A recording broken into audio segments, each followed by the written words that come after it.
Evelyn to Philip, V-mail dated June 6, 1944, D-Day. My dearest, first the fall of Rome and now D-Day. All I can think of is when will it be over? When will I see you? When? By the way, exactly what does the D stand for? I had 2 letters today, one from Faye, the other from Michael Nierenberg. No doubt you have received a letter from him by this time, as he said he was going to write. His letter was most friendly, and he told quite a bit about himself. He asked me to visit them some evening, and I hope I shall have the opportunity to do so. 2 nice things happened today, besides D-Day. Mr. Bennis is in town and will visit here for a short while tomorrow morning. He wants to see Adele. And I finally bought a fountain pen. Notice the signature. It retails for $1.25 and Mr. Bellick gave it to me for 75 cents. Aside from those few things, D-Day is no different than any other day for me. It has gotten warmer. There were flags in front of most every home. I worked from 12 to 6 and am making fine progress at my job. I had a queer feeling all day long, an unsettled feeling. The tension is over. Where will it end? And how long will it be? Where are my loved ones? Are they all right? When will I receive mail? The uncertainty is killing me. Adele has been sleeping well, and the change of my routine doesn't seem to have affected her at all. She is eating fairly well and keeps my mom on the go all day long. Goldie is still around and probably will hold out for the weekend or later. Harry just commented that it takes an invasion to close 10 racetracks. Yep, he's still picking the winners. I just knew France would be the first to be invaded. A flash, Nazi source, has just come over the radio that allies have landed in Greece. Drew Pearson predicts that the war will be over in the fall, providing the invasion is successful. Oh, baby, how can words tell you what I feel? I just can't seem to say the right things this evening, but I'm sure you know what I mean. Just knowing that I might see you, even though it isn't at all definite, is really something to get excited about. Each day brings us closer and closer together, and it makes me feel so good. I love you, my dearest husband. May God keep you well and bring you home safely to your Ev. Philip to Evelyn, 6 June 1944. My darling, today is the most important one in the lives of all of us. The suspense, ever increasing, of the past few weeks has dissipated in the climax of definite and colossal action. A series of moods have come and gone since I first heard the news. I learned about it just a little after 6 this morning, just after I had relieved the CQ in order that he might go to breakfast. The phone rang. It was Sergeant Murphy, calling from the ammunitions area. He asked me if I had heard. When I asked him heard what, he told me. My first reaction was one of exultation. I don't have to tell you how we have all been looking forward to this, and the suspense has been terrific. Then the sobering thought of the thousands of boys out there, not many miles away on the beaches of France, giving their best in the business of fighting and killing and dying, and all the while thinking inspiring thoughts, or bitter ones, or just how to knock out that pillbox up ahead. Then apprehension, the chilling thought that maybe all would not go as planned. Then, on hearing the news broadcasts, and especially Churchill's heartwarming message to the House of Commons a new reassurance, and the return of that feeling of exaltation. Overall, the elation that comes with the knowledge of a great endeavor undertaken and auspiciously inaugurated. Needless to say, the company has been unprecedentedly busy these past few days. I myself have not been called on to perform other than I have been doing, except in one instance. But many of the men are working the nights through, grabbing what sleep they can at odd moments. Invasion is never more than a few minutes from anyone's mind. There was no demonstration among the men at the announcement of the news, but the air has been electric ever since with suppressed excitement. The dearth of news of the new front is maddening. It has the effect of crumbs tossed to a starving man. Naturally, everyone is most anxious to know what is going on, and I've been asked 100 times today, heard anything new? The pilots, who could probably tell us much if they were permitted to, are necessarily reticent. The news of new developments that come in over the radio are meager and obviously too general to give anyone a clear picture of what is really going on.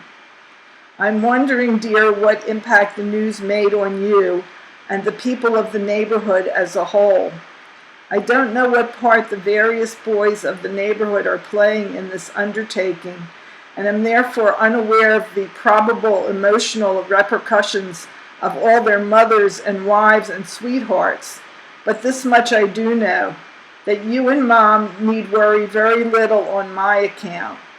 It would be wonderful if all our boys could fight the war from my comparatively safe vantage point. I have made it, page 2, a point to keep you fully aware of my exact circumstances at all times, with an eye to this day. Thus, knowing that you know my present situation, I am satisfied the news of the invasion caused you no undue apprehension on my account. I know you are all wondering and worrying about Eddie, and concerned for Harry Wyman and Eddie Strongen. I wish I could reassure you on that score too, but unfortunately I have no idea as to the present circumstances of any of them. However, I would wish you all to be in good faith as to their continued well-being. Above all, do not attach any significance to a lack of mail from them, however prolonged. It will no doubt be necessary from time to time for the authorities to hold up the mail for reasons of security. Refrain from jumping at conclusions. Maintain an easy mind and a calm spirit. Do not worry until you know that there is something to worry about. Be proud that they have attained their stature as men in the noblest sense of the word, that they are doing their utmost to protect and bring peace to their loved ones. Your V-mail of 30th May arrived today, and I note that you are concerned that you hadn't heard from me for 12 days. You will, no doubt, Chippy, realize why this had to be by the time you receive this. You must learn to expect these delays and to regard them with equanimity. Taking Adele to the hospital to have her feet examined by a specialist sounds like a good idea, and I'm hoping you make the opportunity to do so. Your talk about buying shoes for the pumpkin makes me think that it's about time I bought them for her. 2, it's about time I bought you a new dress. So tomorrow I will send off enough to cover both items. I'm looking forward to receiving your letter of the 29th containing those snaps you mentioned, and Jack N's letter. Yes, baby, it should be delivery. But why the sudden concern over such a trifle? Or are you becoming self-conscious about your writing? In closing, darling, I want to ask you to do your utmost to keep everyone at home in good heart in these frightening days. Discourage as far as possible any inclination they may have to speculate on where the boys are or what they are doing. Keep the subject as far as possible from their minds. Concentrate as far as you are able on the many commonplaces of the everyday routine of living. And don't let me hear you say that you can't. Allow no pessimistic thought to be aired by anyone without challenging the basis for it. You at home have every cause for confidence in the eventual happy conclusion to the great present struggle. Do not be so unselfish as to forget that almost everyone has his own private anxiety for his own particular loved ones. Keep always in mind the unalterable fact that the most heartening victories for the country as a whole is brought only at the price of many individual defeats. Therefore, any overt show of exuberance in such a victory is not only in bad taste, it is apt to cause someone real pain and create bitterness. Good night for now, my darling. My love to the pumpkin and all my dear ones. I am your adoring Phil. Letter from Jack Strong and Phil's youngest brother, dated June 6, 1944. Dear Phil, haven't received any of your authentic letters for quite a while and am anxiously awaiting one. It seems like years since we passed under the Golden Gate. I now have 9 months overseas service in and have 9 more months to go to be eligible to go back to our land of the free. I hope, as we all do, that the war will be over by then. Phil, did you experience any of those bombings over there? I have yet to see a Jap or even a Zero. I'm still at the same job as a combination stock record clerk and control clerk. I don't get much exercise anymore and am putting on weight that I need. Remember how I looked the last time you saw me? Scrawny, wasn't I? However, I'm looking and feeling chipper these days, and the little mosquito has yet to dig her beak into my anatomy. I entered a malaria control contest, and my entry was as follows. It's better to have a complexion of yellow than get the chills and shake like jello. I didn't even come close to winning the prize. Flash. Just heard news of the invasion of France. Gosh, Phil, there's no telling where you will be by the time this epistle reaches you. The radio is a good imitation of a pin, page 2, up babe, for all the boys are gathered around it. I hope and pray for your safety and the safety of all the boys who are taking part in the biggest show on earth.